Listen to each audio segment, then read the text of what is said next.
안녕하세요. 드래곤 토질기술사입니다. 오늘도 건축 품질시험 기술사를 공부하고 있어요. 공부하고 있는데 일단 이제 일독을 한 번은 대충 훑어봤고요.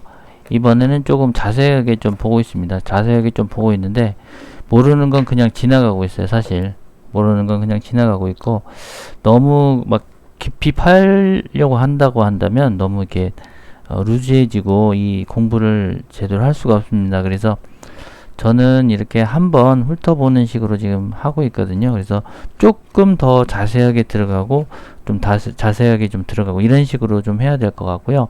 요거는 이제 관연도 문제, 지금까지 건축 품질 시험 기술사를 1년에 거의 한 번씩밖에 없기 때문에 관연도 문제도 이 정도밖에 없습니다. 보니까. 그래서 약 이제 27개 정도의 관연도 문제가 있더라고요. 그래서 올해 2021년까지 봤더니 그래서 이제 이렇게 보면은 13개의 그 13개 중에 이제 10문제를 고르는 용어 정의를 보면은 이게 27개에다가 13개를 곱하면 351개가 나오더라고요. 근데 이제 중복되는 부분 뭐 하고 하면은 아마 260개에서 70개 정도 나오지 않을까 저는 생각이 드는데 일단은 이렇게 해서 프린트아웃을 해놨습니다. 그래서 요거를 관연도 문제를 이제 요게 다 1독이 끝나고 2독까지 어느 정도 끝냈다.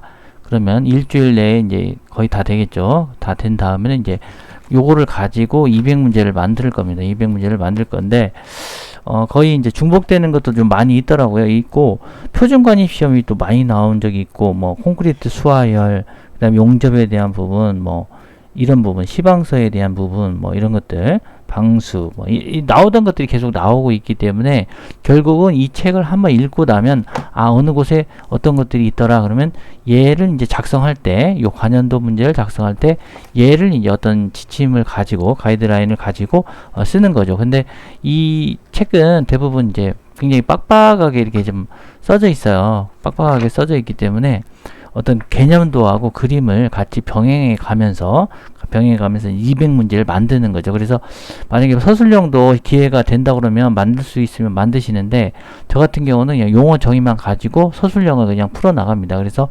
요거에 대해서 예를 들어서 그 용어 정의를 했다 그러면 서술형 같은 경우는요.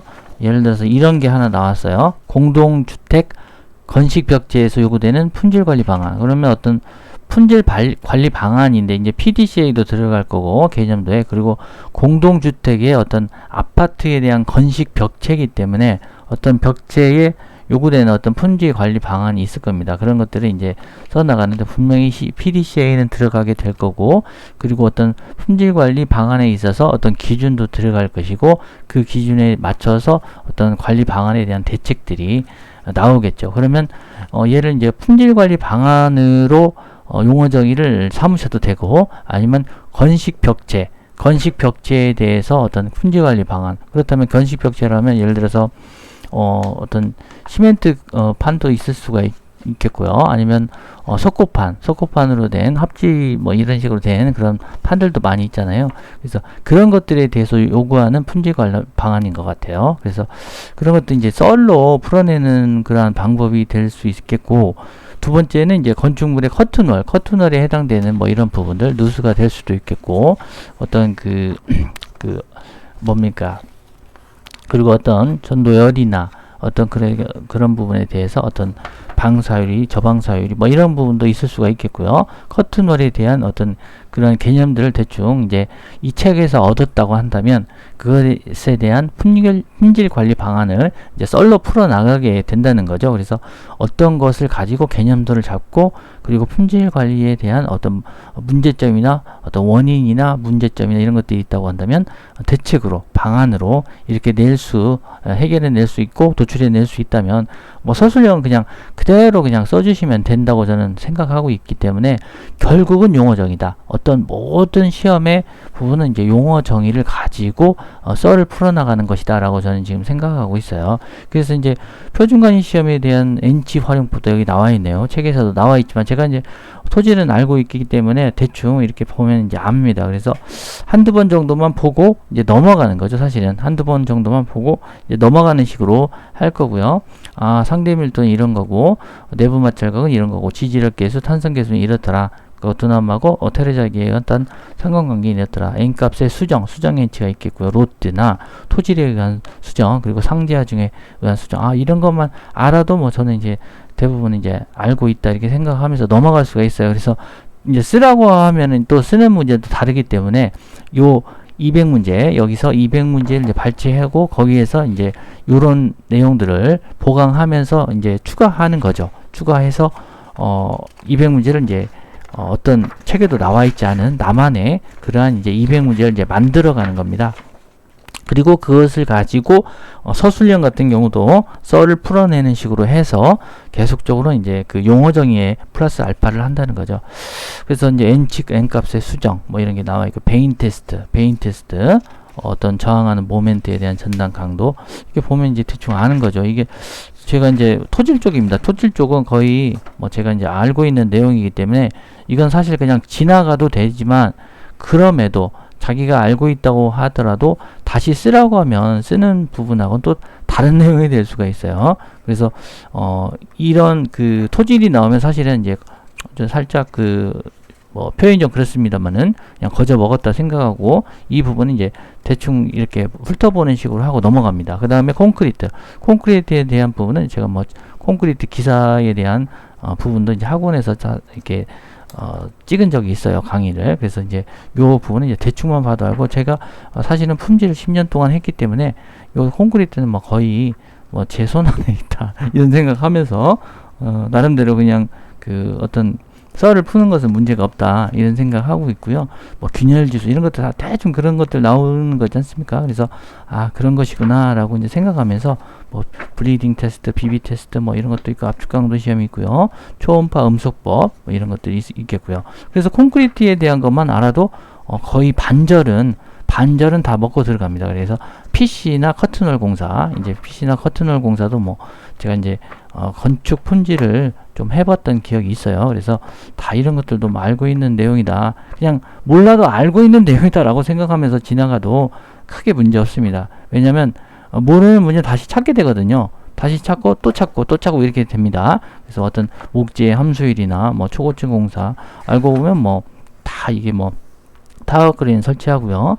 타워크레인 설치하고 뭐 연돌 효과, 스택 뭐 이런 거 있잖아요. 스택 이펙트, 선돌 효과 이런 것들 나올 거고요. 방수공고, 벽돌, 조적공사, 마감공사 뭐 이런 것들 나올 겁니다.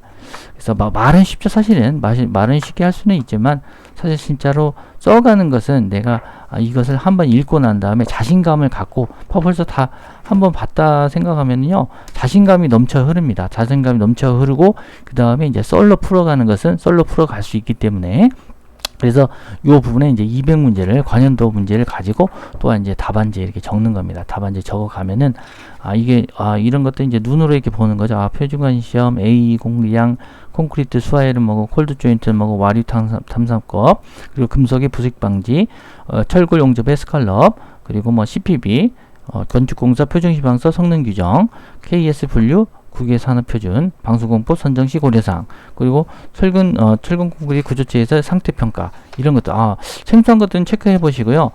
내가 찾으면서 이거는 이렇게 나오면 내가 이렇게 써야 되겠다. 그리고 실제적으로 200문제를 답안지에 쓸 때 그렇게 써 놓으시면은 조금 더 시인성 있는 부분을 써 놓으시면은 크게 문제가 없지 않을까 이런 생각이 듭니다. 어찌됐든요. 요 일독하는 것은 이제 빨리 훑어봤고요. 저는 이제 두 번째 보고 있는데 지금 거의 뭐 4분의 1 정도 읽었고요. 아마 이제 추석 전에 아마 다 읽을 거고요. 다 읽고 이제 200문제를 들어가고 있을 겁니다. 그래서 이거 내용들을 이렇게 보면요. 이건 되겠다, 안 되겠다, 이런 내용, 느낌이 와요. 그래서 뭐, 내년에 한 번밖에 없기 때문에, 뭐, 될 수도 있고, 안 될 수도 있겠지만, 어떤 것들을 이제 병행해 가면서, 한 과목을 또, 병행해 가면서 해야 되기 때문에, 시간이 많지가 않습니다, 시간이. 그래서 이제, 제가 이거를 가지고, 이제 어떤 계획을 세워봤어요. 그래서, 이렇게 쭉 읽는 거하고 200문제를 발췌해내는 건 한, 예를 들어서 뭐, 한 일주일만 일단 잡아봤습니다. 이렇게 될지는 모르겠지만, 빨리빨리 써서 할 수 있다고 하면 하고요. 아마 2주나 3주는 걸릴 수 있어요. 일반적으로는요. 그런데 이제 그 이후에는 이제 관연도 기출문제, 용어 정의를 이제 써보는 거, 그리고 그 다음부터 10월 달부터는 이제 서술형과 함께 종합적인 이제, 종합적으로 이제 8개를 이제 보고 쓰는 거, 그리고 11월 달에도 이제 서술형하고 같이 용어 정의를 쓰는 부분, 그리고 12월 달부터는 이제 어떤 관연도 기출문제는 이제 전체적으로 내가 직접 쓰는 방법으로 12월과 1월에는 이제 중점적으로 그렇게 해야 됩니다. 그래서 27개이기 때문에 관연도 문제가 27개입니다. 그래서 그거를 쓰고 나서 또 다시 써도 다른 답안이 나오기 때문에 계속적으로 해야 되고요. 나머지 이제 하나는 요 밑에 있어요. 그래서 요거는 이제 제가 겸용해서 다시 이제 어떤 공부를 이렇게 겹치기 식으로 하려고 이제 2월 달 거를 이제 부터 내년 1월부터 해서 5월에 하는 방향으로 지금 스케줄을 잡아놨습니다. 플랜을 일단 잡아놨기 때문에 이게 플랜이잖아요. 그 다음에 보는 거 바로바로 실행하는 거 200문제 쓰고 이런 거 그 다음에 그게 이제 어떤 실행에 대한 부분이겠고요.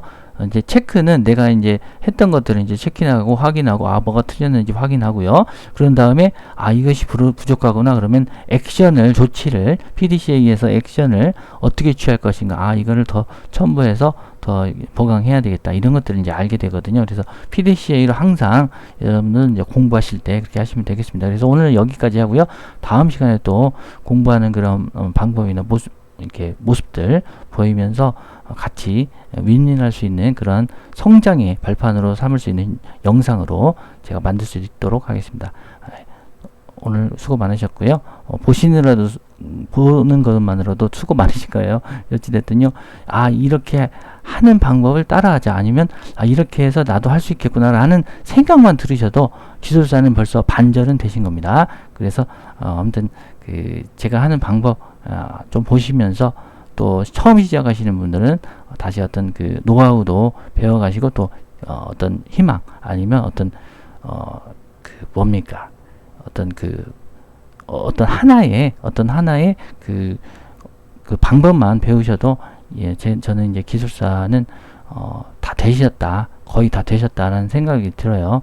그래서 공부하시는 방법 같이 윈윈하면서 갈 수 있도록 하겠습니다. 오늘 영상은 여기서 마치겠습니다. 감사합니다.